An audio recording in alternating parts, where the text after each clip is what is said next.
Hello ladies and gentlemen, this is Trevor from MTG Decktech, and I am going to be bringing you a deck tech by two of our very own members here, Mike Reed and Roope Keskitalo. These guys are very excited to get this out into the community, and I'm excited to be a part of it. So let's cut to the chase, get right into the deck tech, and start with our creatures. The deck plays 16 creatures, 8 1-drops, and 8 2-drops.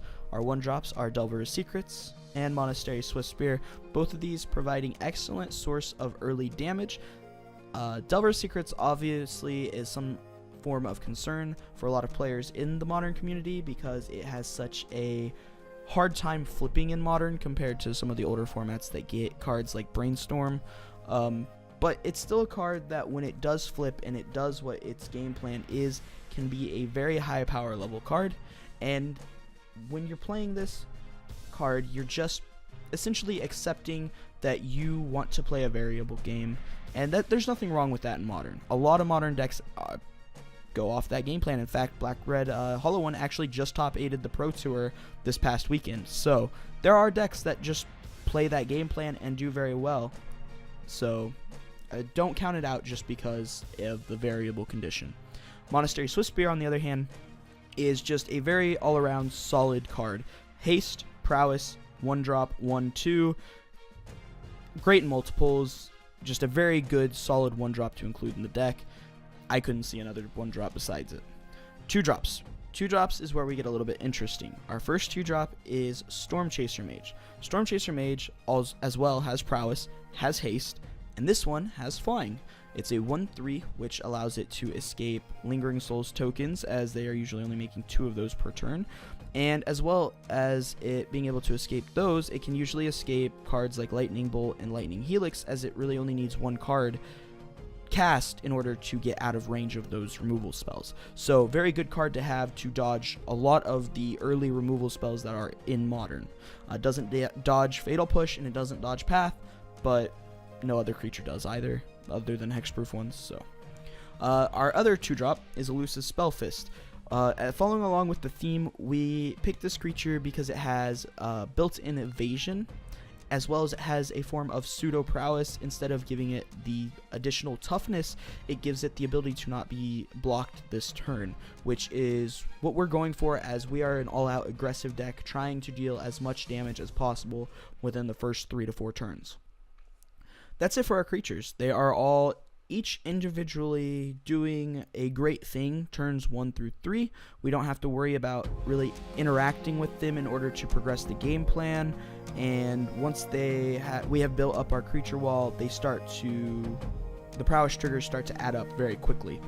But without spells, you would not have prowess triggers. So let's talk about our spells. The first spells we're going to talk about are just spells that are very good at enabling prowess at any point in time. You don't really need to wait or do anything with these spells.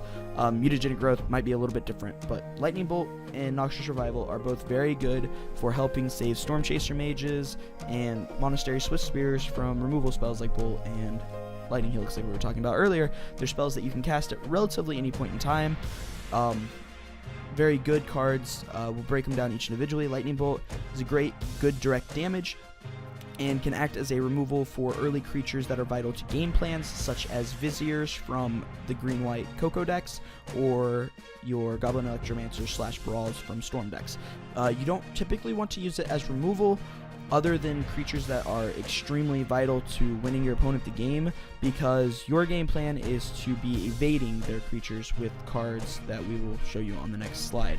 The other card that we just discussed, Noxious Revival, is great at allowing you to rebuy your threats that get removed early. It allows you to rebuy your evasion spells if they have built up a board state. It's a very versatile card that costs absolutely no mana and essentially acts as a free prowess enabler. Very good card to have in the deck. And then last but not least is Mutagenic Growth. Mutagenic Growth, again, is essentially a free card. We're using our life total a lot in this deck. It's not a resource that we really care about because we're planning on winning within the first couple of turns. So it's not something we have to be really consciously aware about, except for a few matchups that we'll talk about. Mutagenic Growth is a great a bump spell. It essentially... pump spell. Pump spell. It essentially gives your prowess creatures +3/+3 because the prowess trigger and then the mutagenic growth. You don't have to splash screen because, again, Phyrexian mana is a thing, and it's just a great card to have in an aggro deck. You see it in multiple, you've seen it in the Jund version and everything like that. So we just included in here. Great card. As well, this brings up a time to talk about maybe a sub card to play over either one of your other 1-drops or maybe a 2-drop, or if you just want to add it to the deck. Niv-Magus Elemental is a great card and makes mutagenic growth actually just that much better, because when you cast mutagenic growth, you can exile it off the stack and give it those 2+1/+1 counters permanently rather than just end a turn. So if Niv-Magus Elemental is a card that you're interested in, I'm just going to throw it in there as a little bonus. Moving on to our next spells. Our next spells are what are going to be essentially our evasion spells. We have Slip Through Space, Distortion Strike, and Rush of Adrenaline. All three of these cards are very different in their effect, and some obviously more powerful than others. Slip Through Space is probably the weakest of the three, but it does act as a cantrip, which can help draw us into more spells, so it occasionally will be good and occasionally will be bad depending on if you draw land or not. The better one, much better one, is Distortion Strike. Distortion Strike has Rebound, which in a Prowess deck is huge because it essentially counts as 2 spells. And the second one is absolutely free, doesn't have any mana restrictions, and essentially allows you to set up like a 1-2 combo. So you play the Distortion Strike the first turn to get your opponent low enough to where on the rebound you can get those final points of damage in. Very good card. And last but not least, Rush of Adrenaline is a low-cost pump spell that also has built-in pseudo-evasion. I call it Trample pseudo-evasion because a lot of times players can play cards that have high toughnesses, such as Gurmag Anglers or Tarmogoyfs, that might make the trample less good than compared to simply this creature can't be blocked. But a lot of times the trample will come into effect when all they're playing are Lingering Souls or Goblin Guides or something like that to block. So Rush Adrenaline is pseudo-evasion, but it does give our prowess creatures +3/+2 for only 1 mana. It gives it +2/+1 obviously, but with the prowess trigger, those can start to add up really fast. And that will lead us to our last 2 spells, which are our powerhouse spells. They're basically our haymakers, and that's going to be Assault Strobe and Titan Strength. Assault Strobe is 1 red mana, target creature gains double strike. So when you are combining that with cards like Titan Strength, Rush of Adrenaline, and then cards that can't be blocked, you can very quickly get out of hand. And this is where the deck starts to become a little bit transparent, and you can kind of see the game plan. Is you have to really have Assault Strobe in order to get the OTK. Otherwise, you have to be playing a very tactical aggression plan where you're maximizing as many points of damage as you can as possible, while also still leaving yourselves open to draws that might not necessarily kill your opponent, say multiple land draws and stuff like that. So that's where this deck starts to actually get a little bit complicated to pilot. But with Assault Strobe, your game plan is so simple that you really can't lose unless your opponent just like next level triple removal spells you. Assault Strobe is absolutely insane to play in the deck, and it's not really until you get to play with the card that you can see how just how insane 1 mana can really be. The other card we're playing is Titan Strength. Unfortunately, a little bit overshadowed by Assault Strobe's power. Titan Strength just is a really great aggressive card. 1 red mana, +3/+1 for our prowess creatures. That is +4/+2. And it does help with our drawing by allowing us to scry 1. Now, it doesn't draw an extra card, and it definitely doesn't fix the draws as much as some other cards. But the Scry 1 is just a nice little side effect. That card does not have to have that on it to still be good in this deck. But this deck, unfortunately, will not be able to work, as many other Magic decks wouldn't, without lands. So let's talk about our mana base. We have 4 Scalding Tarns, 3 Polluted Deltas. Flooded Strands would work fine, so does Misties. Any blue fetch that's not Scalding Tarn as a 3-of works in that slot. 4 Spire Bluff Canals for quick mana, obvious reasons. 3 steam vents, arguably can be 2 steam vents, and then 2 islands. If you do go on the 2 steam vents route, put 1 mountain in there, just for some odd cornerstone cases. But you shouldn't really ever need mountains. Islands do work. Spreading Seas can be an awkward card. That's really about the only reason you wouldn't be a mountain, but they can Spreading Seas a mountain, so that's really up to you at that point. Sideboard. Sideboard is where I really feel like this deck saves a lot of its bad matchups. You get to slam 4 Leyline of Sanctity in the board because, again, free cards in Modern are really just what the format's all about, and Leyline helps so much against hand disruption, which is probably the bane of your existence, as well as it really saves what would be an unwinnable matchup, that is Burn. This deck versus Burn is horrible without Leyline of Sanctity, and it's just one of those cards that you really have to mulligan to in that matchup, and there's not really a choice in the matter. It's just you're using your life as a resource, as well as your mana base is not painless.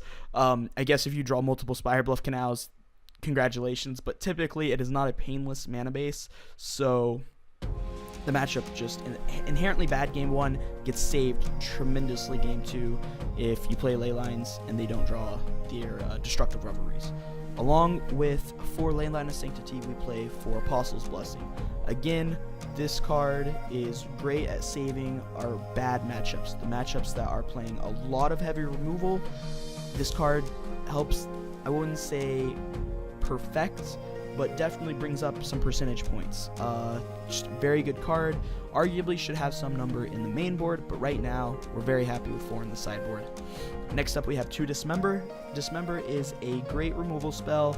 Again, we're using our life source as we're using our life as a resource, so it's a 1 mana spell that we don't really care about our life, and can add to our prowess count, as well as remove a blocker for whatever purposes we need it to. Next up we have 3 Smash to Smithereens. Smash to Smithereens is crucial. This can be a lot of other removal spells that do artifacts. Smash to Smithereens is just my favorite because it deals 3 damage to the player as well. Again, we're an aggressive deck, that is what we're going for. The reason Smash to Smithereens is so important is because this deck is a 1-drop deck.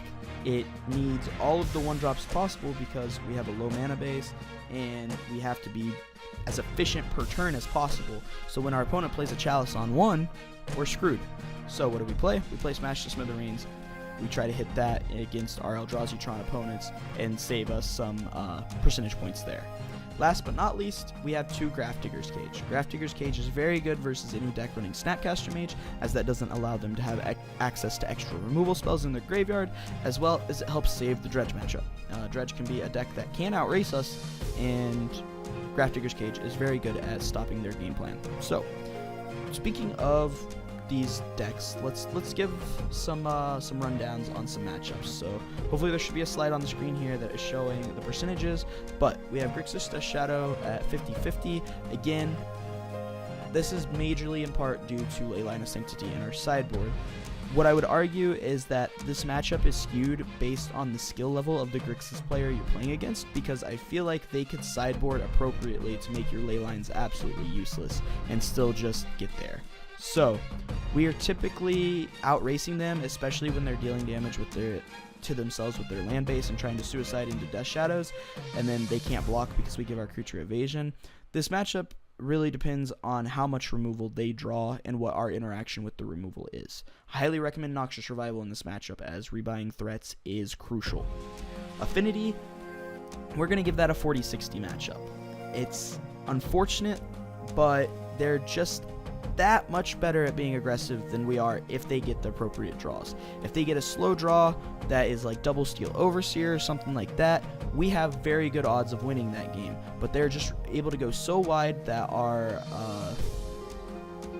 creatures sometimes can't get through. They play some flyers that our Prowess flyer can't get through, such as Ornithopter and a Vault Scourge without some help, and, well, I guess Vault Scourge it could without the cranial plating attached, but let's be real here. All Affinity players get Vault Scourge plus cranial plating every time. Tron's one of our favorite matchups. I'm so skewed that I'd say it's 100% win ratio, but Nat Tron's a thing. So we're going to give it 80-20. The 20% of the time being the time they draw Nat Tron. They're just so slow to set up. They don't have the removal spells necessary. I'd argue maybe if they're on the black-green version, they have a better chance. Maybe give them 70-30. But most Tron players are just not going to be able to compete with the aggression that this deck has.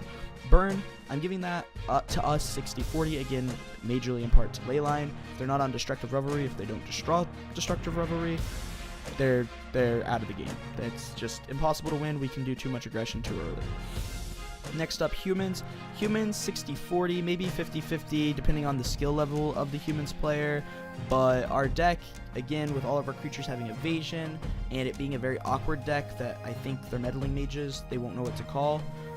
We can just simply get away with some games. I would argue that if they draw Thalia or multiple Thalias, the matchup gets way harder. So their draws really depends that matchup's percentages. Jeskai control, I have it at 40-60. Again, I'd argue that matchup could be 50-50 as well, depending on the hands that you keep. But overall, they have a lot of removal spells. They have a very good plan of, just being able to blank you early, make sure that none of your cards that actually matter get through, and they do have early chump blockers that they can cast like Spell Queller and stuff like that. They can mess with your game plan. So Jeskai control, I'll give it to them, but our draws can be pretty nutty that we can run away with some games. Eldrazi Tron, awful matchup for us. 30-70, they've got Chalice of the Void, they've got Walking Ballistas. It's a whole lot of bad stuff that we don't want to deal with. Try to avoid that matchup if possible. Psst, I know you can't, but try.